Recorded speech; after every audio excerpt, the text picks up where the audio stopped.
Good morning mga ka-people ko dyan. Kumusta na kayo dyan? Nagluto tayo ng upo. Ginisang upo para pananghalian mga kababayan. Yan.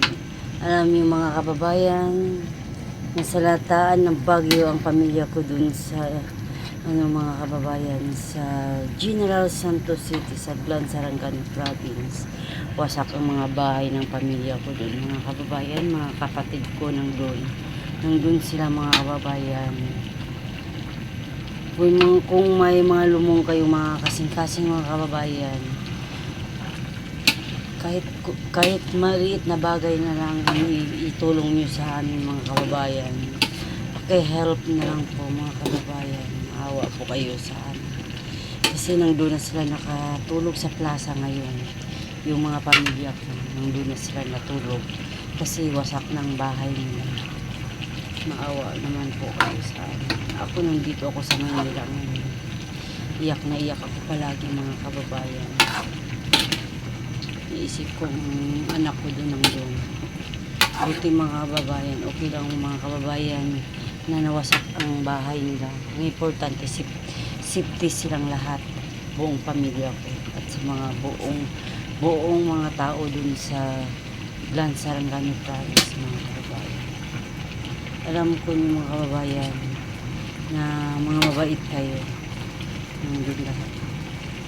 Wala na silang mga tubig, wala na silang mga pagkain, padala kayo. Tumangkilik ako sa inyo mga puso na nanghingi ng konting tulong mga kababayan. Yung mga subscriber ko, maawa naman po kayo. Ayan, nagluto tayo ng upo. Ayan, sarap to mga kababayan. Upo, ginisang upo. Mabilis lang tumaluto kasi ano siya, gulay, pinalambot ko na lang kasi masarap pag malambot mga kababayan. Anong ulam nyo ngayon? For today, ang ulam hindi ko nakaluto kanina mga kababayan kasi masama ang pakiramdam ng asawa ko. Ito lang niluto ko ngayon para may pananghalian po ang lahat kasi may nag-order po dito. Ayan. Hello. Kumusta na kayo dyan? Ang mga kababayan ko, mga kasisilab ko, mga ka-idol ko dyan. Mag-ingat tayong lahat. Ang dami ng mga nangyari ngayon sa trahedya. Kawawa ang mga taga Mindanao ngayon mga kababayan. Nasa talaan ng Baguio ngayon sila. Nandun sila. Kawawa. Nandun na sila natulog sa sa plaza ngayon. Mga kababayan.